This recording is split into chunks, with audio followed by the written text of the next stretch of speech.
22, a partir do versículo 39 ao versículo 46, dando sequência à exposição no Evangelho de Lucas, capítulo 22, versículo 39 ao 46. Então, pega a carona aí com alguém que tem a palavra de Deus, ou se você está aí no seu aplicativo, fique à vontade, para que você possa também ler a Bíblia no seu aplicativo, caso você não tenha a Bíblia aí. Bom, assim diz o nosso texto: Jesus no Getsemane.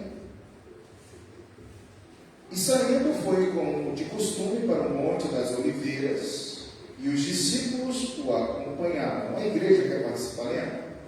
Chegando ao lugar escolhido, Jesus lhes disse: orai para que não entreis em tentação. Ele, por sua vez, se afastou cerca de um tiro de pedra e de joelhos orava, dizendo: Pai, se queres, passa de mim este cálice, contudo, não se faça a minha vontade, e sim a tua. Então lhe apareceu um anjo do céu e o que o confortava. E estando em agonia, orava mais intensamente, e aconteceu que o seu suor se tornou como gotas de sangue caindo sobre a terra. Levantando-se da oração, foi ter com os discípulos e o achou dormindo de tristeza. E disse: por que estás dormindo? Levantai-vos e orai, para que não entreis em tentação. Amém. Nosso objetivo nessa noite, meu amado irmão, é estar trabalhando sobre a exortação de Jesus a respeito da oração. Oração. A pergunta que eu faço na nossa mensagem nessa noite é: por que Jesus orava no Getsemane? Por que Jesus orava? Por ele? Pelos discípulos? Ou pelos eleitos? Você saberia responder essa pergunta? Por que Jesus orava? Por ele? Pelos discípulos? Ou por nós? Exercício que a gente sempre faz aqui é parar, orar, falar: Senhor, eu quero uma palavra, eu não sei qual a sua maior necessidade, mas eu peço agora que você ore ao Senhor para o Senhor me ilumine. Eu quero ver algo novo nesse contexto, eu quero ouvir do Senhor uma resposta, fale comigo. Lance luz sobre o meu coração, sobre a minha vida, que o Senhor possa me colocar em conexão com Lucas, que foi o autor desse texto, e que eu possa sentir o desejo de aplicar essa palavra no meu coração. Então, nesse momento, mais uma vez, de intimidade com Deus, fale com Ele. O Senhor sabe da sua necessidade, das nossas necessidades, e com certeza Ele há de falar conosco nessa noite. Se a gente for sincero e pedir a Ele: Senhor, fale comigo.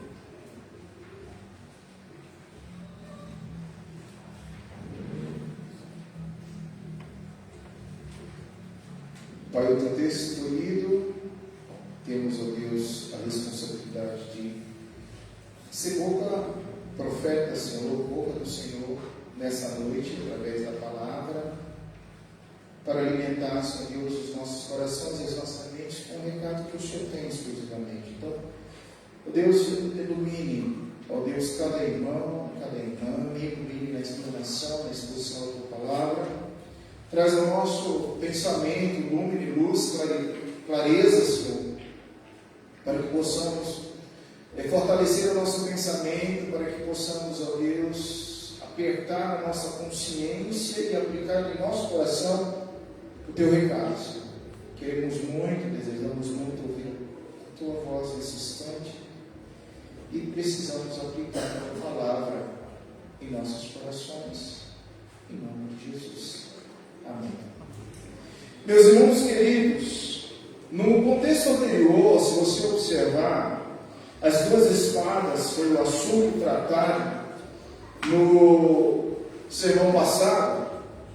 Os irmãos que estavam, vão lembrar, os que não vieram, podem tomar ciência para que possamos continuar nossa série de exposição, do versículo 35 ao versículo 38, nós temos uma pergunta a ser respondida.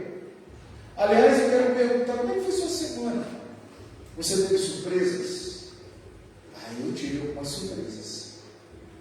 Tive boas surpresas, tive surpresas difíceis, mas em síntese, a semana foi maravilhosa. Nós terminamos aqui o nosso encontro com os discipulados. Os discipulandos, todos eles estão de férias. E para o meu coração foi muito bom. Foi gostoso demais poder essa semana fechar um momento que nós começamos em fevereiro.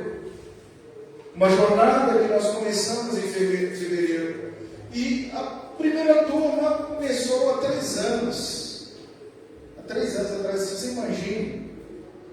Há 3 anos a gente começou a nossa jornada e na segunda-feira, olhando ali para a Célia, olhando para a Miss, olhando para a Klaus, olhando para o presbítero Fred, o presbítero Paulo, as lágrimas começaram a descer no meu rosto. Houve um momento que, na oração de gratidão da primeira turma, eu comecei a chorar.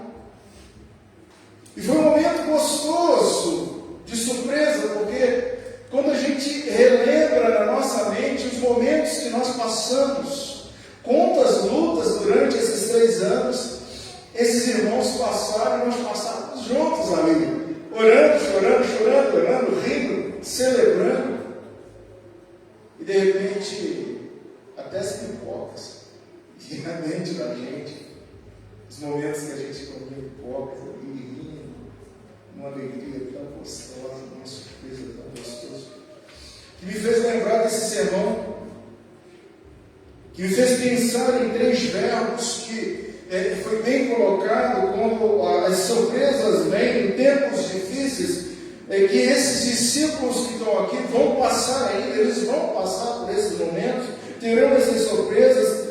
Jesus não estava falando ali de uma arma para auto-se defender ou defendê-lo, porque ele não precisava de uma arma, de uma espada, para que pudesse defendê-lo. Mas sabe, ele chamou os anjos, Miguel, Gabriel, as miríades, estavam no comando do Mestre, o Filho de Deus, e nada aconteceria com ele. E não era a espada que Pedro pega, 2 espadas, e diz: Mestre, as espadas já temos, não precisamos nem comprar. E então o Senhor diz: basta, vocês não entenderam nada, basta.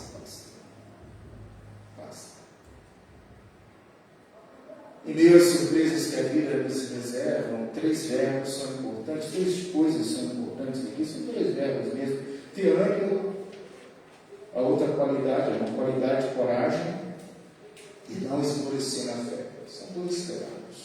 Ânimo, não esmorecer, ter ânimo, não esmorecer, ter coragem e não esmorecer na fé. Espero que você tenha enfrentado as surpresas durante esta semana dentro desse prisma, dentro dessa ótica. Caso vierem surpresas de novo, tenha ânimo, eu sou contigo. Tenha coragem, eu venci, você vencerá. E não mercadeia a fé, não venda a fé, cultive a fé, creia de todo o teu coração, de toda a tua alma. Então, irmãos queridos, isso foi assunto do nosso sermão passado. Hoje eu quero trabalhar sobre o seguinte resumo: Deus não contemplou todos os homens. Nessa oração que ele está fazendo no Getsemane, não foram todos os homens. Deus não contemplou todos os homens, justamente por causa da desonra e ira dos seus próprios pecados.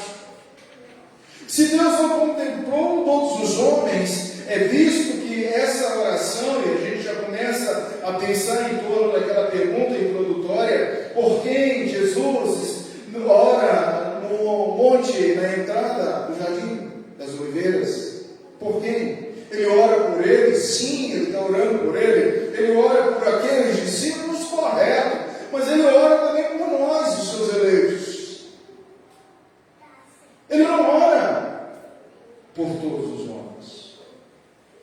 Ele ora por essa igreja.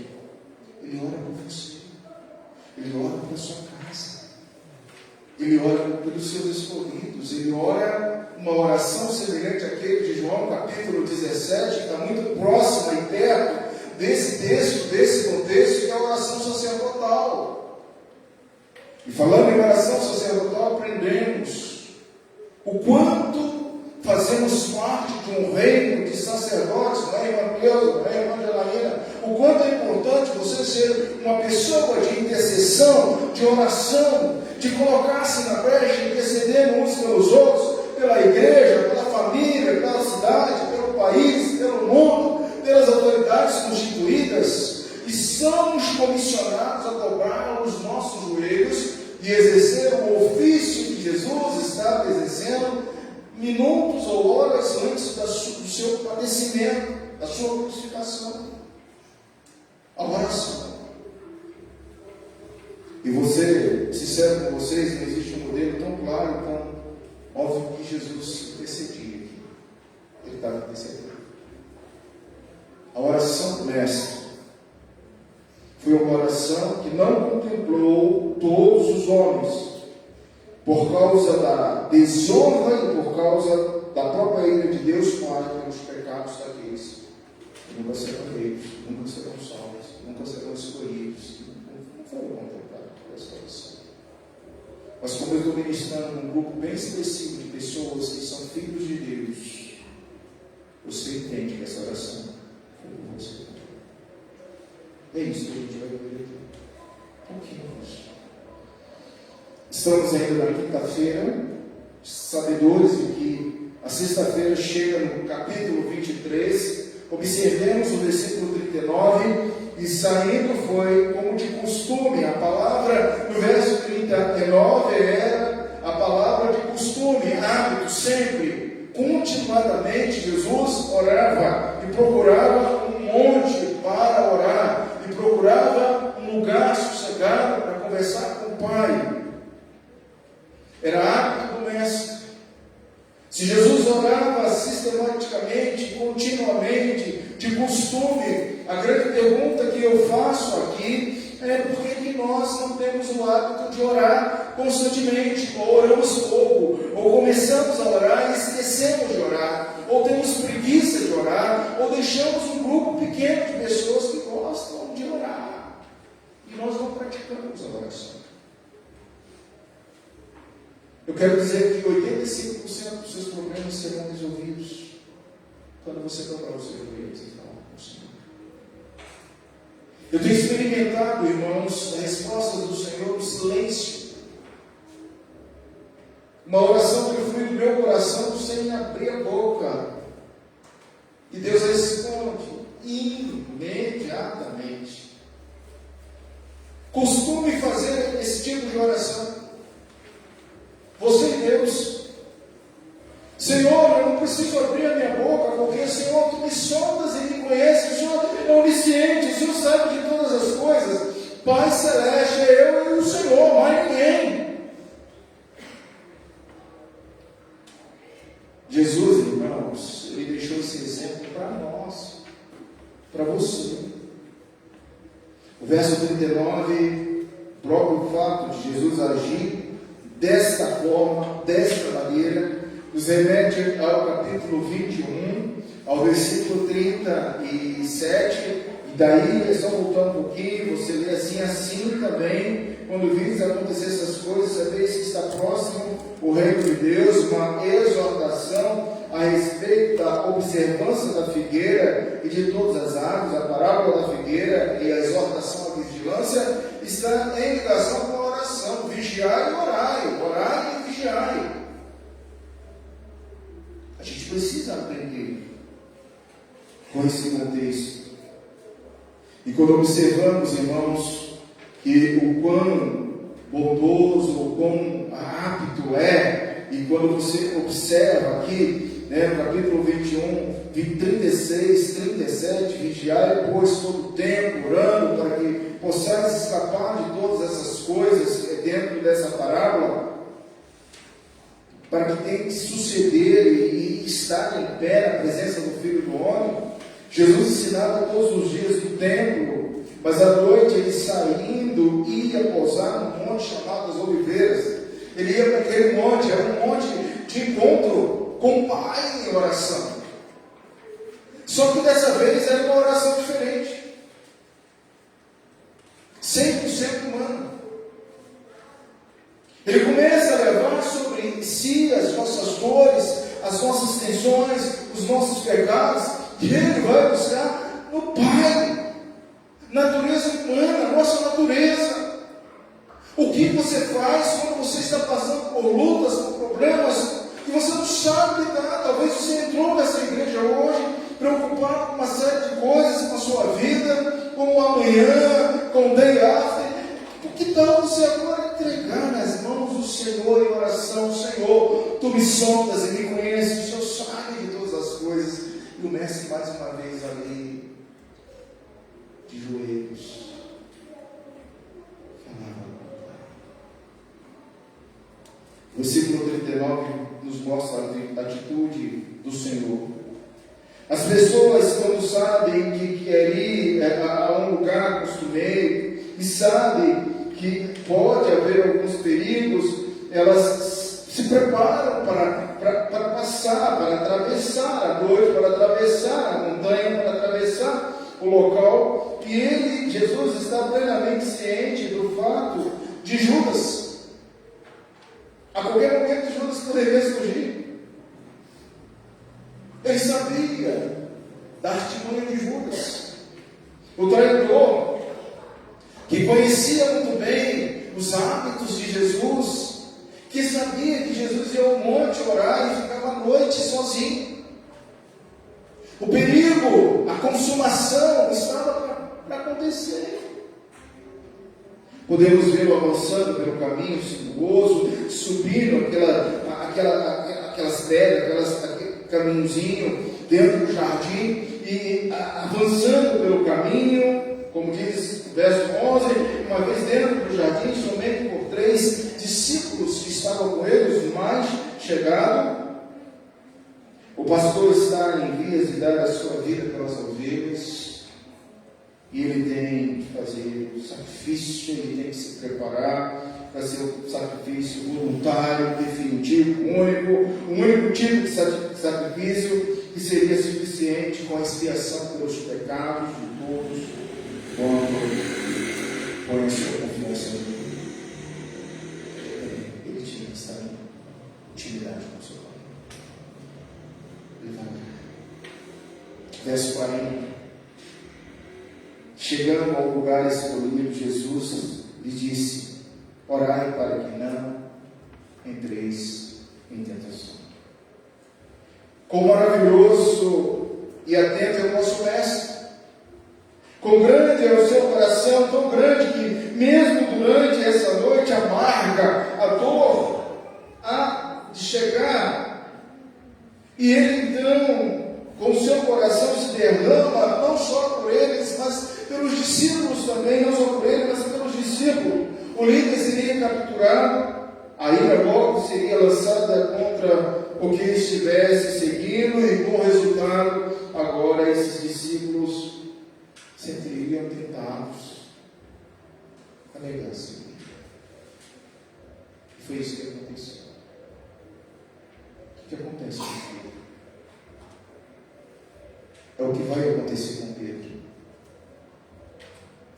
O que poderia acontecer com qualquer um de nós que estamos aqui. Mas a gente entende que se isso ocorresse, seria o pior de todos os males que poderia sobreviver. Se alguém apresentar a objeção, mas isso não pode acontecer, porque uma vez crente para sempre, a resposta deve ser que Jesus sabia muito bem que esse resultado favorável e alcançado pelo uso do meio, sendo um deles a oração que ele está fazendo em favor deles. Pai Santo, João 17:11, Pai Santo, guarda-os em teu nome. Você sabe que essa oração ainda reverba sobre você que está aqui, sobre mim. Você sabe que essa oração ainda nos acompanha durante a nossa jornada sistêmica de vida. Se a gente tivesse, irmãos, a possibilidade de ver quantas armadilhas o Senhor nos livra, se a gente pudesse, pelos olhos da fé, ver a defesa que o Senhor envia para que você, meu irmão, e diz a palavra de Deus, que se tiver uma pedra onde você vai tropeçar e cair, Ele manda os seus anjos, Ele dá ordem aos seus anjos, para que essas pedras sejam retiradas do teu caminho, para que você possa passar. Um simples tropeção, o Senhor te protege. Então a nossa vida, Pai Santo, peço. Ele orava, ele ora assim: Pai Santo, guarda o teu nome. Nós somos como menina dos olhos do Senhor, e essa oração está sobre nós. Assim como estaria sobre a vida do próprio Pedro, que negaria o Senhor.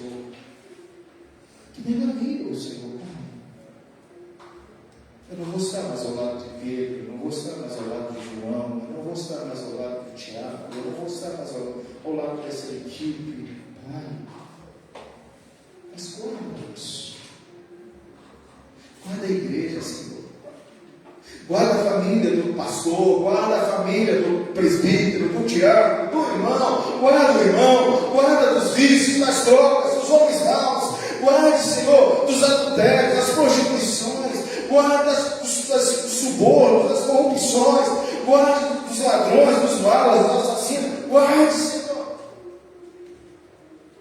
Ao entrar, ao sair, ao dirigir, ao estacionar, ao viajar, ao chegar, ao entrar, ao dormir, é o Senhor quem te guarda. O Senhor guardará a nossa alma, guardará a nossa saída, guardará a nossa entrada. É o Senhor que nos guarda de todos os males.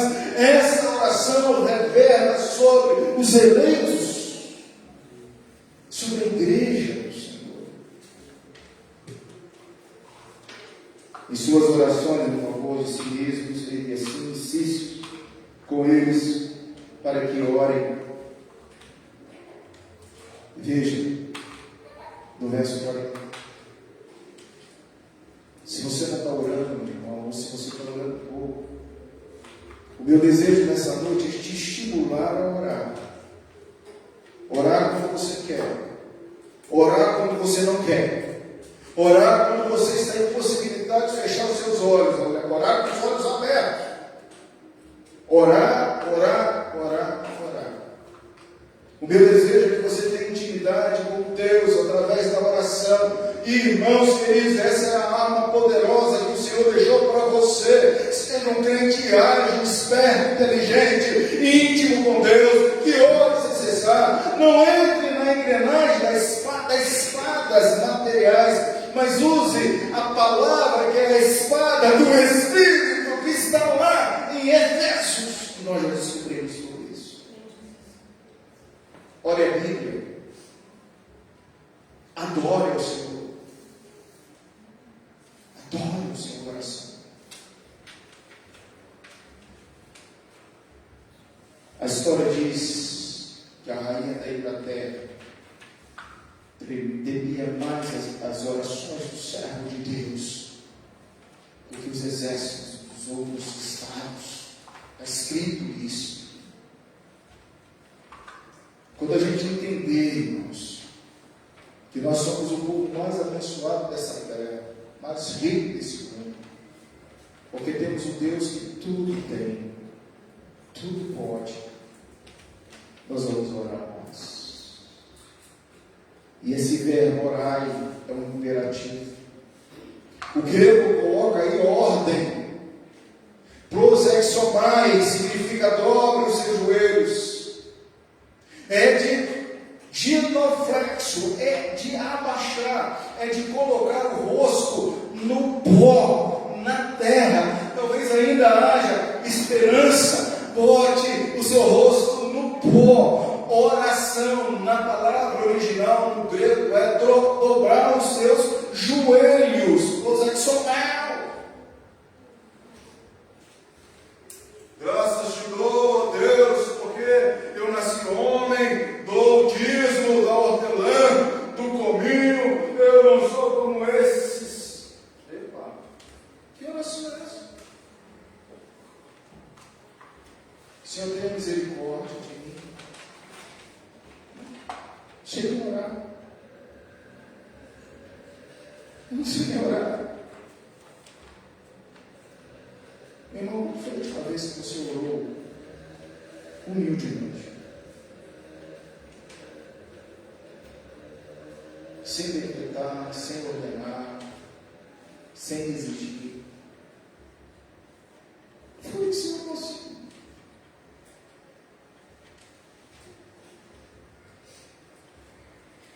A gente está vivendo aqui dias finais de Jesus. Fisicamente. Ele vai ressuscitar. E Jesus está onde? O que Jesus está fazendo?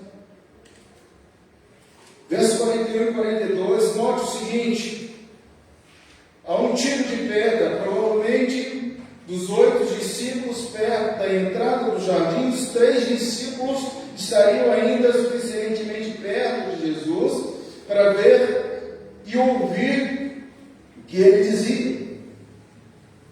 Naturalmente, quando o Salvador continuou orando, agonizando, esses homens adormeceram, dormiram. O mestre ali agonizando, orando, e diz o texto que ele orava intensamente. Veja o versículo aí: a agonia era grande, estando em agonia, orava mais intensamente. 44, e aconteceu que o seu suor se tornou em gotas de sangue caindo sobre a terra.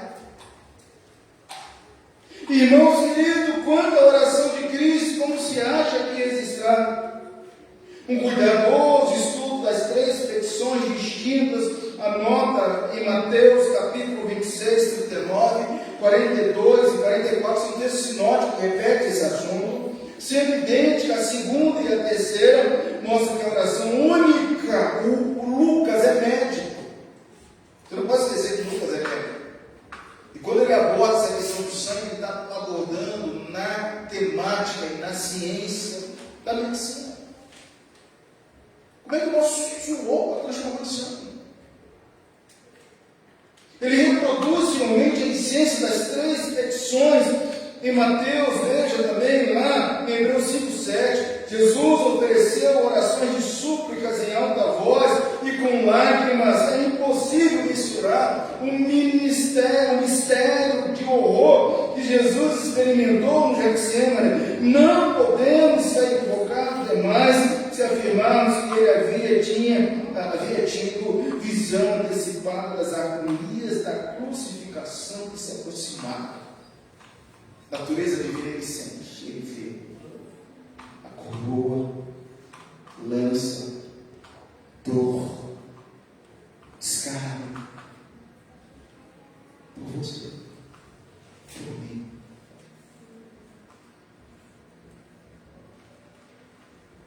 Ele ora e ele pede algo ao Senhor.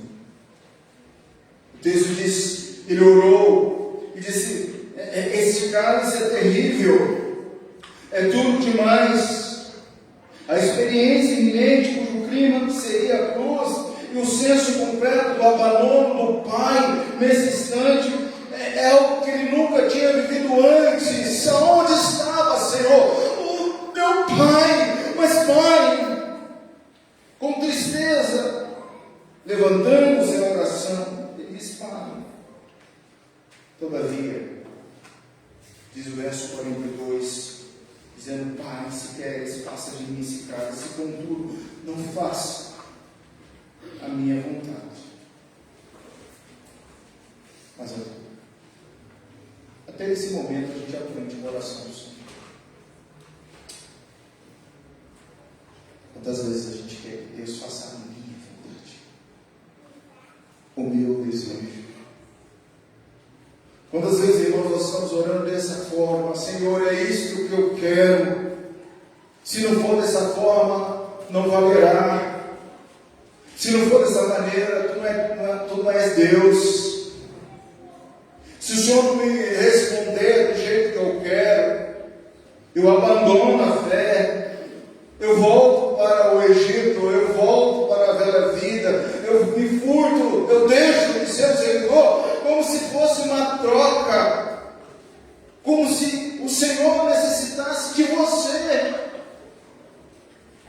Não, Senhor, não é a minha vontade, mas a tua. Ele orou dessa forma, desse jeito. Para ser anotada de uma maneira especial, é isso em todos os relatos. Lucas também fala da submissão do servo sofredor à vontade do seu Pai Celestial. E ele disse assim: eu fui eleito para esse fim, no conselho intertrinitariano, de entregar a minha vida, para que aqueles, o quanto o Senhor tem, ser justificado, tem a vida eterna. E ele vai até o fim. Por você. Por mim. Verso 43 e 44. Então lhe apareceu um anjo do céu que o confortava. Estando em agonia, orava mais intensamente, e aconteceu que o seu suor se tornou com gotas de sangue caindo sobre a terra. Há quem afirme que o fato de Jesus ter compreendido que um anjo celestial teria de descer para fortalecê-lo deve ter aumentado seu senso de profunda humilhação, admitindo agora que ele precisava de um ser criado pelo Pai para ministrar sobre a sua vida, para confortar sobre a sua vida. Irmãos, preste atenção nesse texto. É Jesus, é o Filho de Deus. Ele agora está recebendo auxílio, conforto. Quantas vezes eu sou tão egoísta que eu não quero que um irmão ore por mim, que eu não abro meu coração, que eu não peço ajuda, que eu não choro com meus irmãos, porque eu sou crente e eu não posso passar por isso. Mas aqui você está vendo algo tão lindo do Pai, um anjo confortando o mestre. Você está precisando de conforto, de oração, de abrir seu coração, de conversar. Há momentos que a gente precisa, aqui, meus irmãos, ainda que seja um anjo que venha. Eu não estou falando um anjo literal, mas um anjo que Deus levante para te ajudar, para estar ao seu lado, para te colocar no caminho. Quantas vezes Deus coloca pessoas assim na nossa vida?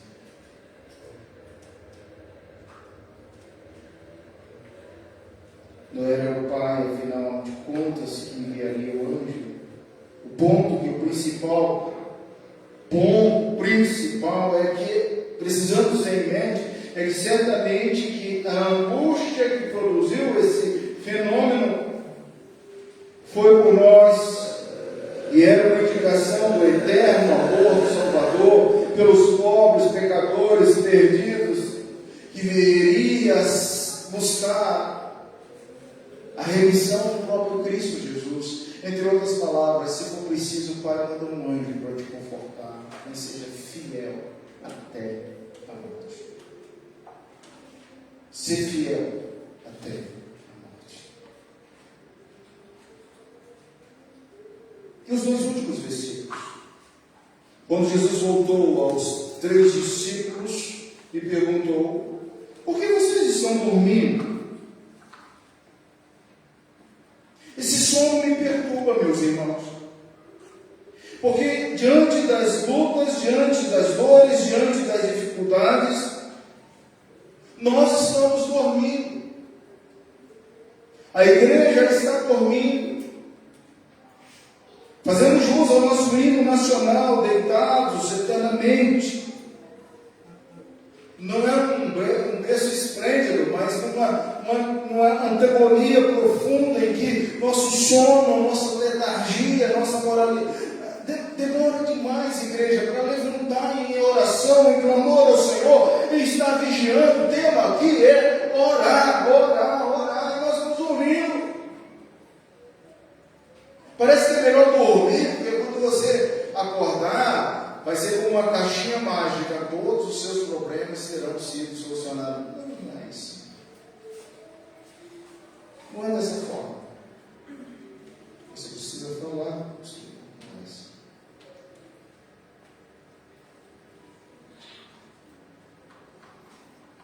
Aonde estava Pedro? Aonde estava Tiago? Aonde estava João? Dormindo. Estavam dormindo. O texto mostra que, tomado pela tristeza, angústia, Lucas descreve, e Lucas não esquece de mencionar, sem dúvida, é um detalhe importante dentro desse contexto, que deveriam ter permanecido atentos, acordados, vigilantes, e teriam conseguido, se apenas tivesse permanecido acordado, teriam permanecido orando com fervor. Quando um problema acontece na sua casa, o que você faz? Você vai dormir. Por que você não vai orar?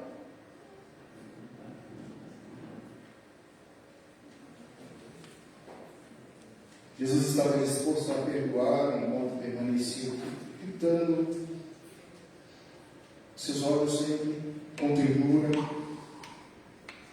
Agora, quando Jesus volta, estavam todos dormindo. E ele faz uma exortação, nem uma hora sequer puderam orar comigo. Solidão. A coisa mais difícil para o cristão é a solidão. É quando você está sozinho na sua guerra, na sua vida.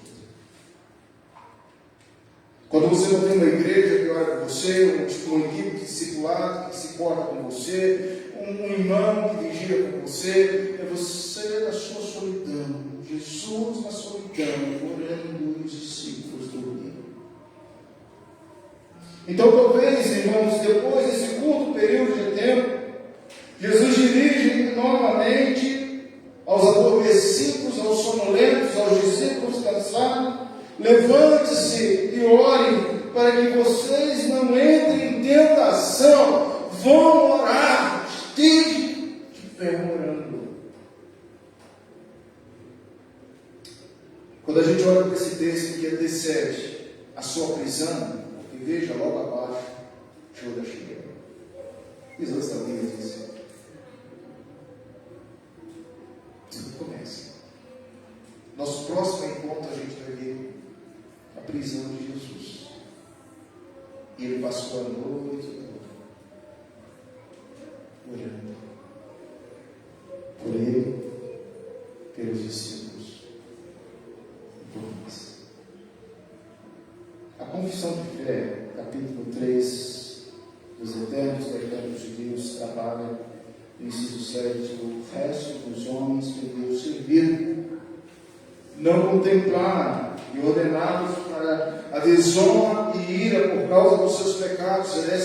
Nessa rota, nesse resumo que a gente observa aqui, é claro que essa oração não abarcou todos os homens, ele abarcou aos eleitos. E portanto, nossa igreja, você que me ouve, a minha preocupação é com você. A minha primeira pergunta, porque nós somos alcançados por essa oração: como está a nossa vida de oração em primeiro lugar?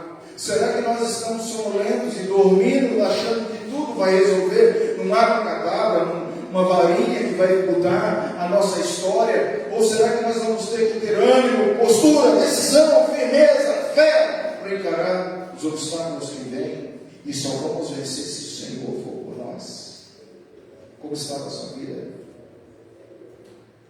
Romanos capítulo 2, verso 8 e 9 diz: mas a ira e indignação aos facciosos que desobedecem a verdade, obedecem à injustiça. O que resta, diz Paulo, é tribulação e angústia que virão à alma de qualquer homem que faz mal, do judeu primeiro, mas também do grego. Então está bem estampado aqui que aqueles que não obedecem à justiça, daqueles que não são eleitos por Cristo, daqueles que são vasos de ira, de indignação, são facciosos. Esses não são contemplados pela oração do cristão. 2 Tessalonicenses 2, 10 e 12. E com todo engano de injustiça aos que perecem, porque não acolheram o amor da verdade para serem salvos. E por esse motivo, pois, que Deus demanda a operação do erro para derem crédito à mentira, a fim de serem julgados por todos quanto não deram crédito à verdade. Antes, pelo contrário, deleitaram o segundo a injustiça. Irmão querido, cuidado com mentira, cuidado com injustiça, cuidado com essas coisas que não vêm, que não fazem parte do perfeito. A gente precisa buscar a santidade e a santificação, porque é por nós que Jesus orou e rogou. A gente precisa trazer isso ao nosso pensamento, de forma a concluir, porque Jesus então ora de forma incisiva, já afirmamos, essa oração não foi feita em favor, dos não eleitos, porque foram vasos de desonra e não foram contemplados. Porém, podemos afirmar que no jardim, onde ficaram os discípulos mais íntimos, você pode estar também, sonolento, não vigiando e não vigiando. Dias difíceis que nós enfrentamos são combatidos com uma oração. A oração foi a arma que Jesus utilizou naquele momento. E pedagogicamente nos ensina para que utilizemos nesses dias difíceis. A Bíblia diz: somos sacerdotes que participamos desse reino coativamente, reino de intercessão, reino de oração. Irmãos, a palavra de Deus diz que a nossa consciência, ela precisa estar cativa à intimidade com Deus. E a intimidade com Deus se dá de duas formas: orando e lendo a Bíblia. Quando eu leio a Bíblia, Deus fala comigo. Quando eu oro, eu falo. E os 10 mandamentos tratam a questão da lei da seguinte forma: por exemplo, não tomar o nome do Senhor em vão. Você já tomou o nome do Senhor em vão? Até em oração. O que você sabe sobre a oração não ser uma oração vazia, mecanizada, uma reza, um amuleto, como lá no Rio de Janeiro a gente utiliza, bater na mesa 3 vezes, sai Jesus tem poder, está amarrado, está livre, jargões que a gente não. Às vezes as pessoas utilizam assim como se fosse a Bíblia aberta no Salmo 91. Para com isso, crente bicho. Você está chamando o nome do Senhor em vão. Ou qualquer coisa: ah meu Deus, ah meu Deus, ah meu Deus, Jesus, Maria e José, Jesus, Maria e José, e ah meu Deus, ah meu Deus, ah meu Deus. Meu irmão, para que isso? Para que isso? Como está a sua vida de oração? Existe uma proposta de ser um intercessor. Eu poderia perguntar nessa noite por quem você está orando, como se fosse um jardim de Getsemane, orando nessa potência, nessa intimidade com o Pai. Oh Pai, salva meu marido, oh Pai, salva minha esposa, oh Pai, salva minha família. Eu não posso ir para os céus e ver meu marido e ver meus filhos se perdendo. Você pode orar assim, porque a salvação nunca vai depender do seu mérito, da sua oração, mas da vontade do Pai. Então ore, porque Ele mandou que nós orássemos assim. Será que você está orando, Senhor, mande trabalhadores para a igreja presbiteriana do Brasil, para a igreja presbiteriana de Santa Maria? Senhor, a seara está grande, os cultos estão aí nas ruas, mas são poucos trabalhadores. Senhor, levante pastores, missionários, ministérios, gente cheia da unção, gente cheia do Espírito Santo. Será que você está orando dessa forma? Ou será que você vai para a sua casa e acha que há para catar? No mês que vem a igreja vai estar cheia de pessoas. Será que é assim? Em 2018 eu terminava o ministério lá no Lago Azul. O Lago Azul foi uma experiência de fogo, de quebrantamento. Quando Deus me tira do Lago Azul, Deus me coloca aqui em 2019. Se no Lago Azul estava difícil, Santa Maria estava pior ainda.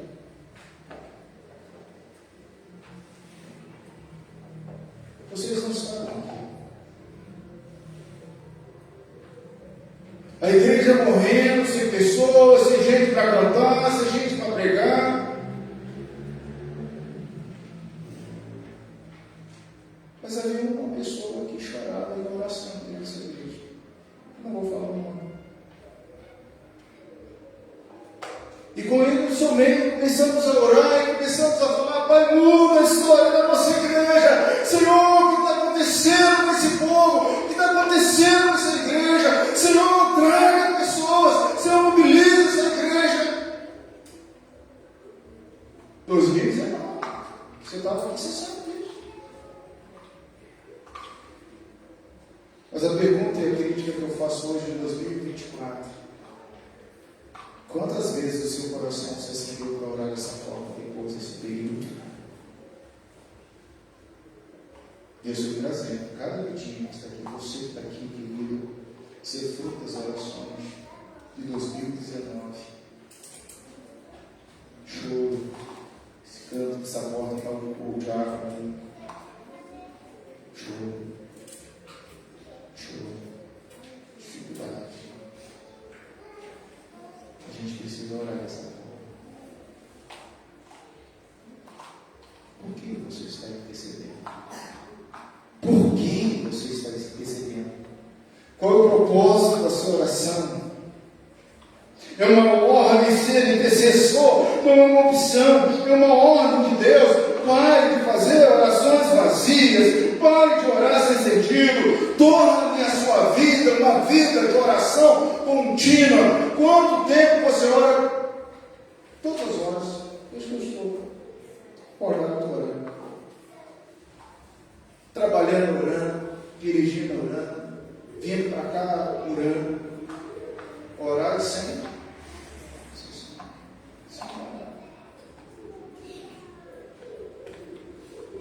Você que tem experiências com Deus, acenda isso no seu coração. Acenda hoje no seu coração. Ser alguém de oração, ser alguém de intercessão, ser alguém que vai chorar aos pés do Senhor, vai clamar aos pés do Senhor. A Bíblia diz que eu tenho que sentir dores de partos pela igreja. Eu não sei, o homem nunca vai saber que tem uma dor de parto. Deus não deu isso para nós. Mas a gente sabe que Jesus, o seu suor, transformou em sangue.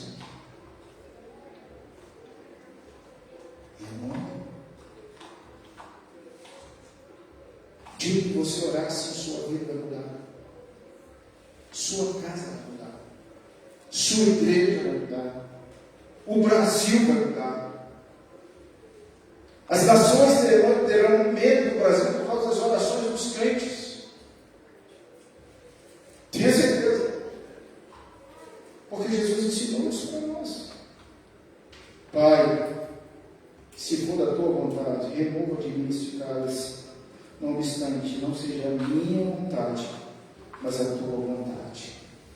E esta oração deveria servir de modelo para cada um de nós. Eu oro assim. Que seja a tua vontade. Amém. Quero terminar esse sermão, irmãos, voltando àquele verbo que eu coloquei lá para os exomai, orar. Dentro desse contexto, temos a segunda pessoa no plural aqui, aonde ele coloca, isto é, orai-vos vós. Quando Jesus volta, ele está ciente que ele tinha feito a parte dele, falando com o Pai, se preparando para o que dias ruins chegaria. Então ele diz agora, orai-vos vós. Orai, pastor. Orai, porque você não sabe como vai ser os seus dias, seus últimos dias. Você não sabe como vai ser o futuro da Igreja Presbiteriana de Santa Maria. Então orai, pastor. Antes de tudo, orar, orar e orar. Hoje, o aspecto fundamental desse sermão para a nossa vida, a profunda angústia que Cristo sentiu por você, por mim, por nós. A dor intensa que foi a causa do pecado, que caía sobre os seus ombros, 100% humano. Toda vez que um eleito peca, essa dor que Cristo sentia renasce. É fácil conhecer a doutrina da justificação, observando esses detalhes que aqui estão, mas não dar valor devido a Cristo é machucar, é ferir, sempre e sempre. Jesus naquele monte. Você quer em Cristo toda vez que você quer. É preciso trazer a memória do sofrimento de Cristo em favor de todos os eleitos. A sua dor foi uma dor aguda e nenhum homem foi capaz de sentir essa dor. Lembre-se disso. Amém. Feche os seus olhos.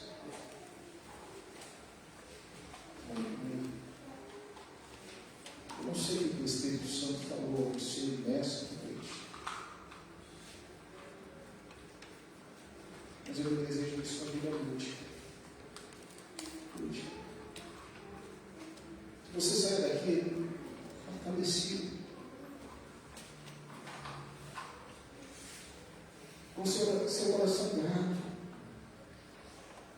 por tudo que Cristo fez. Lembre-se disso. Ele orou por nós. Não foi só pelos discípulos. Ele orou por você que está aqui. Nas tuas mãos eu entrego as nossas vidas, Pai. Perdoa-nos, Deus. Perdoa-nos. Perdoa-nos. Em nome de Jesus. Amém. Deus te abençoe. Vamos louvar o Senhor.